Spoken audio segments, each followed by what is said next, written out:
सभी दर्शकों का अन्नदाता कार्यक्रम में स्वागत करती हूं। किसान का जीवन बहुत मुश्किल होता है। वो अपने खेतों में लंबे समय तक काम करते हैं। उसका ध्यान सदैव फसल में ही लगा रहता है। अपनी कड़ी मेहनत की ताकत पर अपना जीवन व्यतीत करते हैं। और ऐसे ही किसानों की प्रगति के लिए हम खेती बाड़ी से जुड़ी हुई बहुत सी नई और लाभकारी जानकारियां हर रोज सुबह लेकर आते हैं।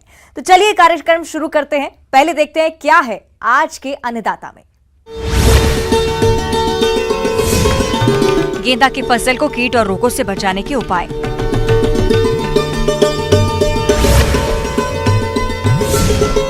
बरसात के मौसम में गर्भित बकरियों और मेमनों की देखरेख।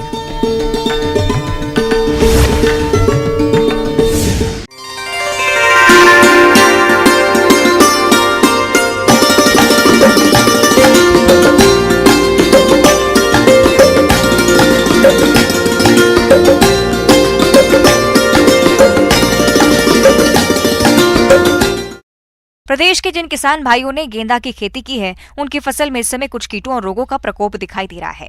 यदि किसान भाई इसका समय रहते नियंत्रण नहीं करते हैं तो फसल नष्ट हो जाएगी। इसलिए किसान भाई गेंदा की फसल में लगने वाले रोग कीटों को कैसे पहचानें, इनके नियंत्रण के लिए कौन कौन से उपायों को अपनाएं, इस बारे में जानकारी दे रहे हैं डॉक्टर JC गुप्ता।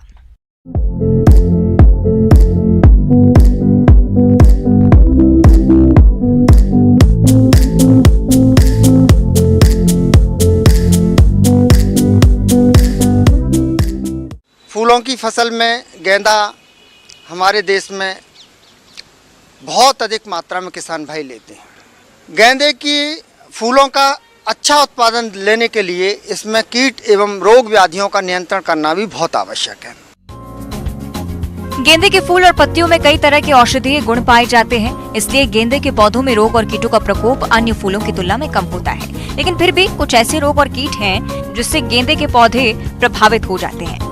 तो सबसे पहले बात करते हैं गेंदे की फसल को नुकसान पहुंचाने वाले कीटों के नियंत्रण के बारे में। किसान भाइयों, जो माऊ है, थ्रिप्स है, एफिड जैसिड हैं, ये रस चूसक कीट हैं। ये रस चूस करके हमारे गेंदे की फसल को नुकसान पहुंचाते हैं और जो पत्तियां हैं, जो टहनियां हैं या कोमल भाग हैं, वहां पर ये प्रकोप करके रस चूसते हैं। पौधे छोटे हो जाते हैं, पीले पड़ने लगते हैं, फूल छोटे होते हैं, ज़्यादा पौधा बढ़ नहीं पाता है, फसल को बहुत अधिक नुकसान होता है। ऐसे अगर कीट दिखाई दे रहे हैं तो किसान भाइयों इसमें डाईमेथोएट दवा 750 मिलीलीटर दवा 500 लीटर पानी के हिसाब से घोल बना करके छिड़काव करें। इसके अलावा अगर लाल मकड़ी आ रही है, ये मकड़ी छोटी छोटी मकड़ी होती हैं और जो पौधे हैं, कोमल भाग हैं, फूल निकल रहा है या पत्ती कोमल निकल रही हैं या कोपल आ रही हैं, वहाँ नुकसान पहुँचाती है। ये जो मकड़ियाँ जाला बना लेती है, छोटी छोटी मकड़ियाँ कभी कभी तो काफ़ी संख्या में पौधे के ऊपर प्रकोपित होती हैं और पौधे को नष्ट कर देती हैं। हमारे जो पौधे हैं उनकी जो प्रकाश संश्लेषण की क्रिया है वो कम हो जाती है, पौधे छोटे हो जाते हैं, पीले हो जाते हैं, जिसके कारण जो फूल की साइज है या फूल का आकार है वो छोटा रह जाता है, फूल कम लगते हैं, हमें उतना उत्पादन प्राप्त नहीं होता है।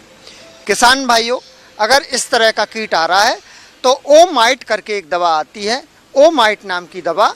यह दवा 1 मिलीलीटर दवा प्रति लीटर पानी के हिसाब से घोल बना करके छिड़काव करेंगे तो ये जो लाल मकड़ी है, इससे आपकी जो फसल सुरक्षित हो जाएगी और आपको अधिक से अधिक उत्पादन प्राप्त होगा।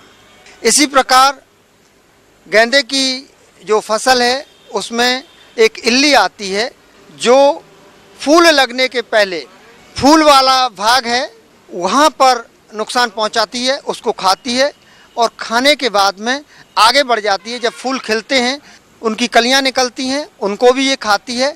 इस तरह से खा करके नुकसान पहुँचाती है। अगर इस तरह की जो इल्ली आ रही है और आपकी गेंदे की फसल को नुकसान पहुँचा रही है तो इसमें ट्राइजोफॉस दवा 750 मिलीलीटर दवा 500 लीटर पानी में घोल बना करके छिड़काव करें तो आपकी जो है गेंदे की जो फसल है इन कीटों से सुरक्षित हो जाएगी और आपको अधिक से अधिक उत्पादन प्राप्त होगा। किसान भाइयों, गेंदा की फसल को रोगों के प्रकोप से अधिक नुकसान होता है। इसकी वजह से फसल खराब हो जाती है। फूलों के उत्पादन में भारी गिरावट से किसानों को आर्थिक हानि का सामना करना पड़ता है। तो आपके सामने इस तरह की समस्या नहीं आए, इसके लिए आप रोगों की पहचान करके नियंत्रण करें।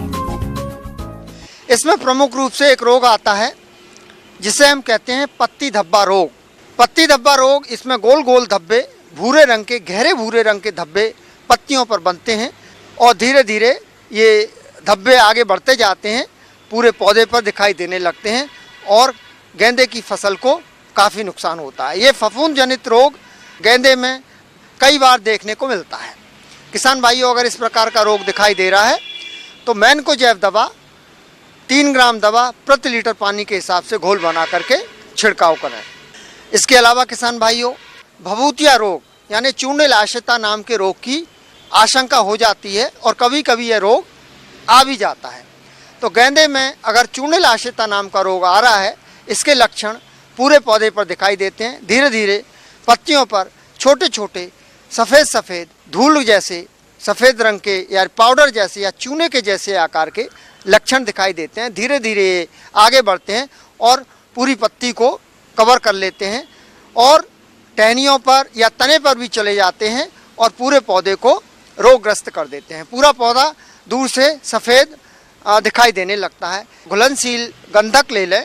यह दवा 3 से 4 ग्राम दवा प्रति लीटर पानी के हिसाब से घोल बना करके 10-10 दिन के अंतराल से छिड़काव करेंगे तो ये जो चूर्णिल आश्रिता नाम का रोग है, इससे आपकी फसल बच जाएगी और आपको अधिक से अधिक उत्पादन प्राप्त होगा। किसान भाइयों, अभी तक आपने खेती से जुड़ी हुई कुछ उपयोगी जानकारियां देखी। अब लेते हैं एक छोटा सा ब्रेक।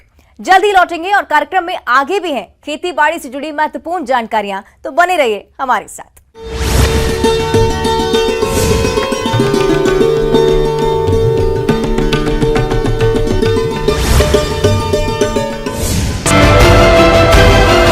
वाली तानाखार में 7,000 से अधिक लोगों ने ली पार्टी की सदस्यता। प्रदेश अध्यक्ष अरुण साव ने कहा, नवंबर में खिलेगा कमल। राजनांदगांव दौरे पर प्रदेश कांग्रेस प्रभारी कुमारी शैलजा, कार्यकर्ताओं ने किया भव्य स्वागत। लोकसभा स्तरीय 1-to-1 कार्यक्रम में करेंगी शिरकत। उड़ीसा के बीजेपी विधायकों ने बस्तर में संभाला मोर्चा।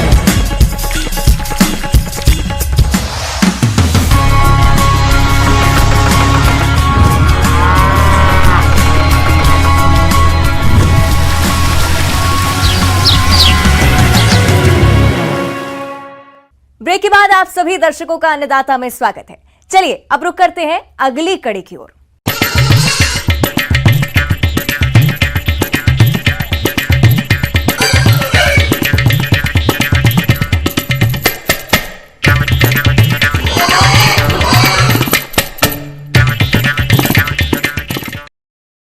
हमारे प्रदेश में बहुत से लघु और सीमांत किसान खेती के साथ साथ बकरी पालन करते हैं, लेकिन इसमें अच्छा लाभ वही प्राप्त कर पाते हैं जो गर्भित बकरियों और उनके मेमनों की देखरेख और प्रबंधन मौसम के अनुसार करते हैं। चूंकि अभी बरसात का मौसम चल रहा है, तो इस समय आप बकरियों और उनके मेमनों की देखरेख और प्रबंध किस तरह से करें, इस बारे में जानकारी के लिए मिलते हैं पशु चिकित्सालय बीना, जिला सागर के सहायक पशु चिकित्सक डॉक्टर HC यादव से।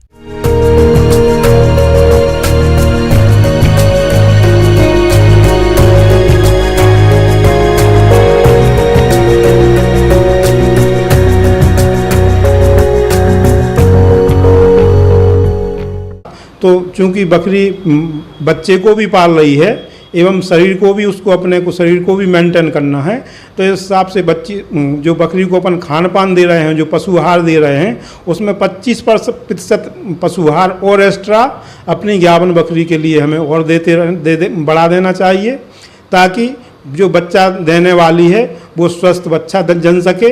इसी के अगर लगता है हमें कि हमारी बकरी 10 दिन के अंदर बच्चा देने वाली है, तो हमें कम से कम 30 ml कैल्शियम की मात्रा बकरी को कम 10 दिन लगभग दे देना चाहिए।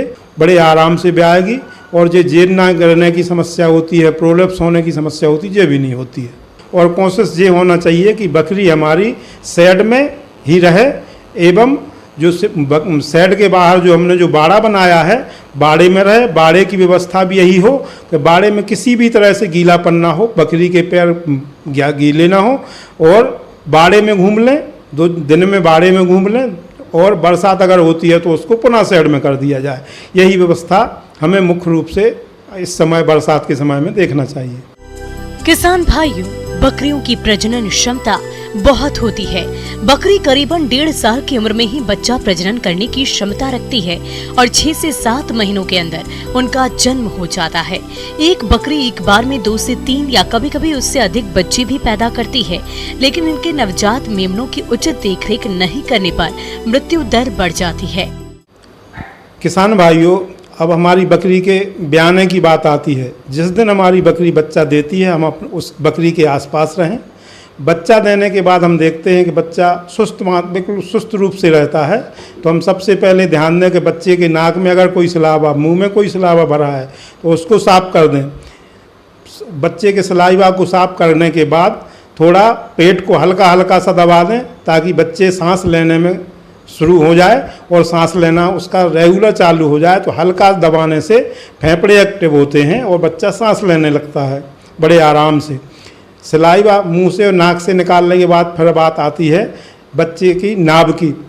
4 इंच अब उनको देखना चाहिए कि 4 इंच छोड़ के एक अच्छे साफ सुथरे धागे से बच्चे की नाभ को बांध देना चाहिए धागे से, और धागे के जहां हमने गठान लगाई है, जोर से बांधा है, उसके नीचे साफ सुथरे ब्लेड से नाभ को काट देना चाहिए।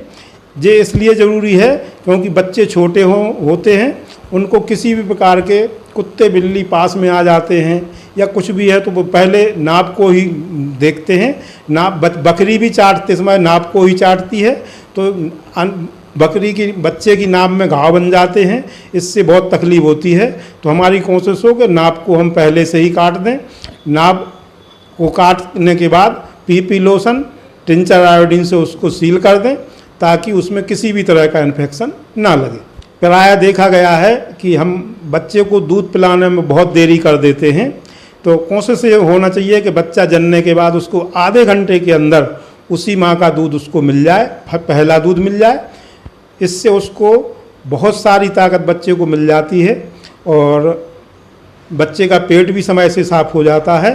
तो हमें पूरी तरह से ये कोशिश करना चाहिए कि हम आधे घंटे के अंदर बच्चे को पहला दूध जरूर पिला दें। फिर बात आती है बच्चे के खान पान की, तो 1 महीने तक बच्चे को माँ का दूध ही मिलना चाहिए, उस अलग से कोई आहार देने की ज़रूरत नहीं है।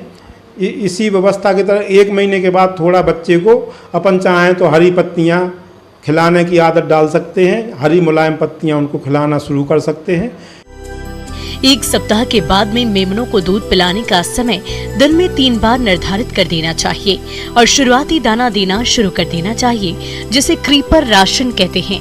इस आहार को बनाने के लिए मकई का दर्रा, 32% मूंगफली खल्ली, 35% गेहूं चोकर, 20% मिनरल पाउडर, 2.5% नमक, 0.5% और फिश मील 10% को अच्छी तरह से मिलाकर दाना मिश्रण तैयार कर बकरी के मेमनों को उनकी उम्र और वजन के अनुसार 15 से 60 ग्राम मात्रा प्रति मेमने को 7 महीने की उम्र से 3 महीने की उम्र तक खिलाना चाहिए, जिससे उनकी शारीरिक बढ़वार अच्छी हो सके। किसान भाइयों, इसी प्रकार से पानी की बात आती है। अगर हमारे यहाँ नल कनेक्शन है का उसी का पानी पिलाएं, बाहर के स्रोतों का पानी अपन ना पिलाएं। 1 महीने के अंदर बच्चे को पेट के कीड़ों की दवाई जरूर पिला देनी चाहिए, ताकि अगर कोई पेट में कोई वर्मीसाइड पनपते हैं, अंता परजीवी के लिए समय समय पर उनको एल्बेंडाजोल दवाई जो हमारे मार्केट में मिल रही सामान्यतः मिल जाती है, हमारी सरकारी संस्थाओं में खूब आराम से मिल जाती है। तो एल्बेंडाजोल की दवाई समय समय पर अपने बच्चों में देते रहें। किसान भाइयों, अब बच्चा अपना अगर इसके बाद 3 महीने का जब होता है, 3 महीने में पहला टीका अपन को बच्चे को PPR का लगवा देना चाहिए। इसके बाद 6 महीने होने पर जो और बीमारियां जो सामान्यतः बकरियों में होती हैं, जैसे HS हुआ, FMD हुआ, ब्लैक क्वार्टर हुआ, इंट्रोटॉक्सीमिया हुआ, इन बीमारियों का रेगुलर टीकाकरण 6 महीने बाद अपन को अपने बच्चों में करा देना चाहिए। अब सभी प्रकार के टीकाकरण जो मैंने पहले बताए हैं, इन समस्त बीमारियों का टीकाकरण 1 साल के अंदर सभी बच्चों में करा लेना चाहिए। आगे और भी है खेती बाड़ी से जुड़ी हुई बहुत सी रोचक जानकारियां, पर यहां पर रुकेंगे एक और छोटे से ब्रेक के लिए। जल्द हाजिर होते हैं।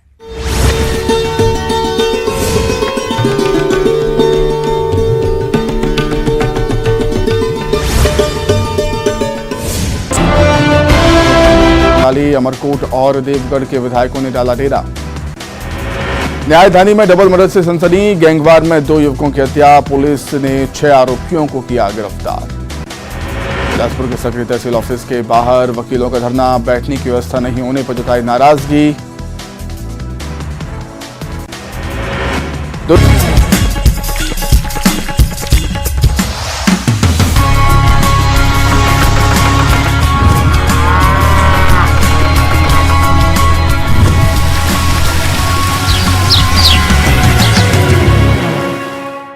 ब्रेक के बाद एक बार फिर से आप सभी दर्शकों का अन्नदाता कार्यक्रम में स्वागत है। बढ़ते हैं अगली प्रस्तुति की ओर।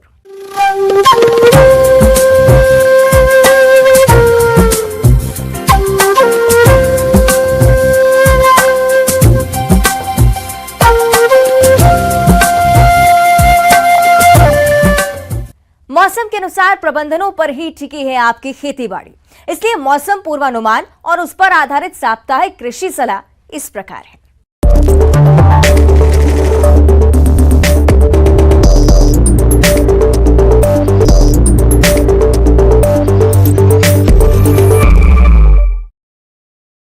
इंदिरा गांधी कृषि विश्वविद्यालय रायपुर एवं संचालनालय कृषि छत्तीसगढ़ रायपुर द्वारा भेजे गए मौसम पूर्वानुमान रिपोर्ट के आधार पर जिला रायपुर और इससे लगे जिलों के किसान भाइयों को सलाह दी जाती है कि इन क्षेत्रों में आगामी 2 दिनों के दौरान हल्की से मध्यम बारिश की संभावना है।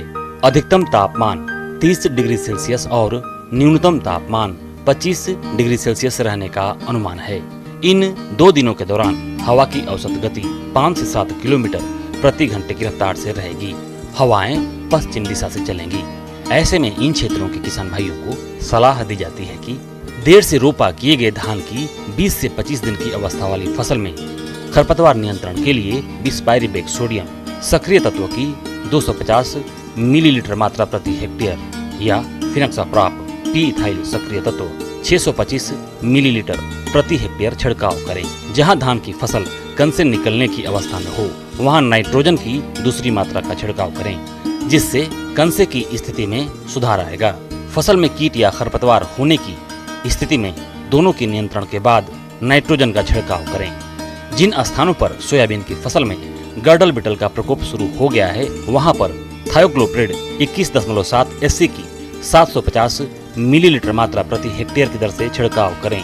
सोयाबीन की फसल में पत्ती खाने वाली इल्लियां और सफेद मक्खी के नियंत्रण के लिए पूर्व मिश्रित कीटनाशक बीटा-साइक्लोथ्रिन और इमिडाक्लोप्रिड 350 मिलीलीटर प्रति हेक्टेयर अथवा थायोमेथाक्साम और लिम्डासाइहेलोथ्रिन 125 मिलीलीटर प्रति हेक्टेयर की दर से छिड़काव करें। इस उपाय से तना मक्खी का भी नियंत्रण होगा। मक्का की फसल 20 से 25 दिन की अवस्था में होने पर निराई गुड़ाई कर खरपतवार नियंत्रण करें। मक्का की फसल घुटने तक की ऊंचाई अवस्था में होने पर नाइट्रोजन की दूसरी मात्रा का छिड़काव करें। किसान भाइयों को सलाह दी जाती है कि मक्के की फसल में तना मक्खी के प्रकोप की निगरानी रखें। इसके नियंत्रण के लिए मिथाइल ओडिमेटान 1 मिलीलीटर प्रति लीटर पानी अथवा डाइमिथोएट 2 मिलीलीटर प्रति लीटर पानी की दर से घोलकर मौसम साफ होने पर छिड़काव करें। पूर्वानुमान को देखते हुए मिर्च और बैंगन की फसलों में फल सड़न की संभावना है। इसके नियंत्रण के लिए किसान भाई कॉपर ऑक्सीक्लोराइड 50 WP की 3 ग्राम मात्रा प्रति लीटर पानी की दर से घोल बनाकर मौसम साफ होने पर छिड़काव करें। कद्दू वर्गीय सब्जियों को अच्छे से सहारा प्रदान करें। गोभी वर्गीय सब्जियों का थरहा तैयार करें। शिमला मिर्च की नर्सरी तैयार करें। खरीफ प्याज की खेत में रोपाई करें। अदरक और हल्दी की फसलों में हल्की मिट्टी चढ़ाकर दूसरी बार पलवार करें। जो किसान भाई बरसात में पपीता रोपण नहीं कर पाए हैं वे अभी भी कर सकते हैं। केले के जिन पौधों में फूल और फल आ गया हो तुरंत बांस लगाकर सहारा प्रदान करें।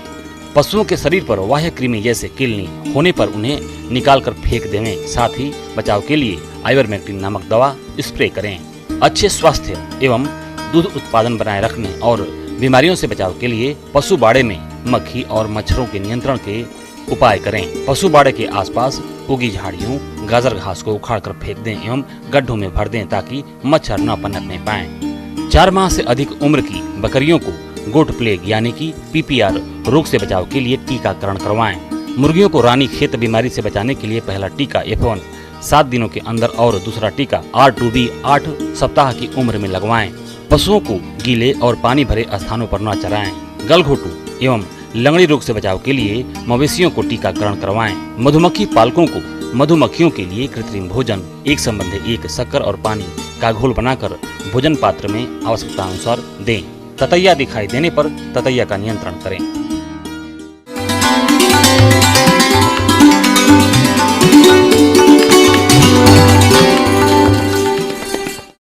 अन्नदाता हेल्पलाइन निशुल्क फोन संपर्क सेवा के माध्यम से आपके द्वारा पूछे गए प्रश्नों में से एक या दो महत्वपूर्ण प्रश्न को हम अपने कार्यक्रम में शामिल करते हैं। इसी के तहत आज का चयनित प्रश्न और उसका जवाब इस प्रकार है। अन्नदाता निशुल्क फोन संपर्क सेवा के माध्यम से पूछे गए प्रश्नों में से आज हमने जिस प्रश्न को कार्यक्रम में शामिल किया है उसे पूछा है ग्राम खोरी, जिला दमोह के कृषक महेश माली ने। ये नींबू के बाग में कीट और रोग नियंत्रण के बारे में जानकारी चाहते हैं। तो महेश माली जी, आपकी जानकारी के लिए प्रस्तुत है कार्यक्रम का ये अंश।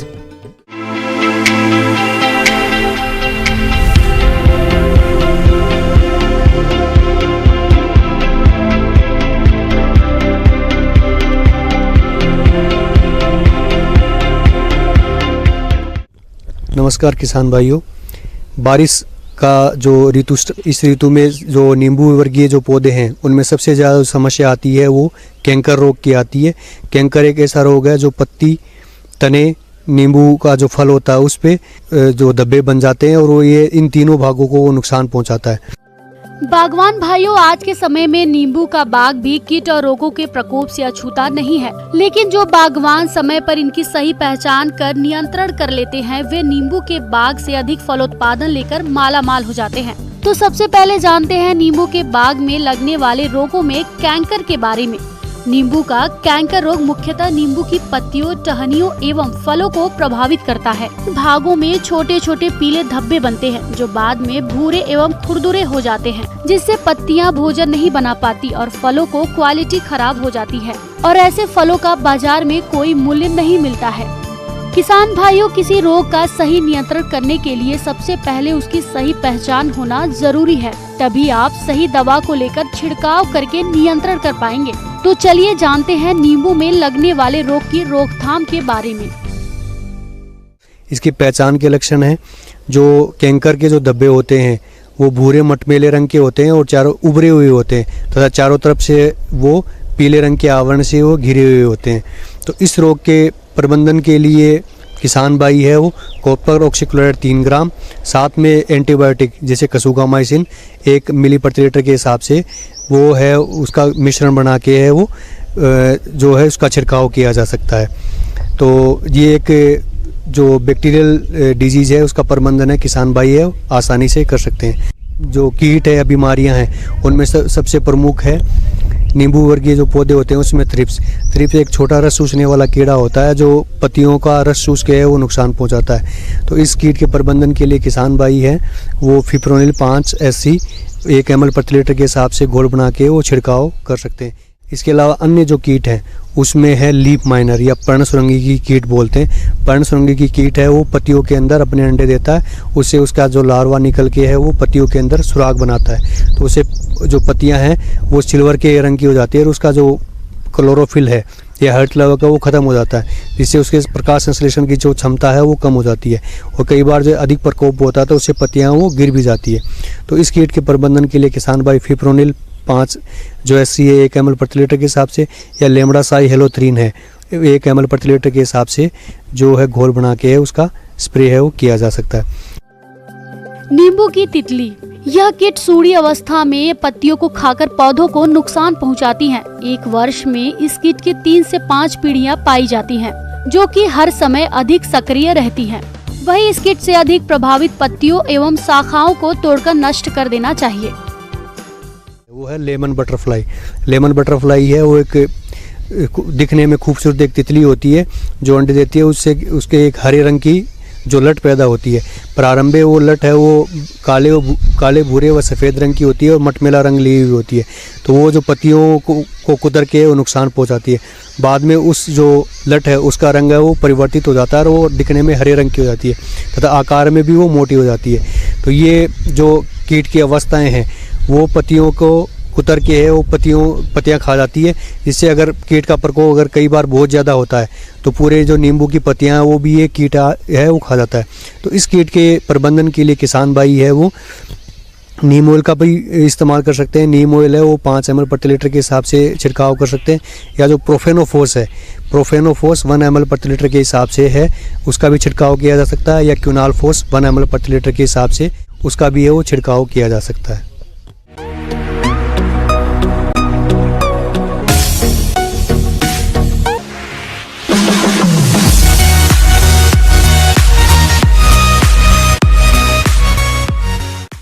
आइए अब एक नजर डालते हैं राज्य के कुछ चुनी हुई मंडियों के प्रमुख फसलों के बाजार भाव पर।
किसान भाइयों, अन्नदाता आपकी सेवा के लिए संकल्परत है।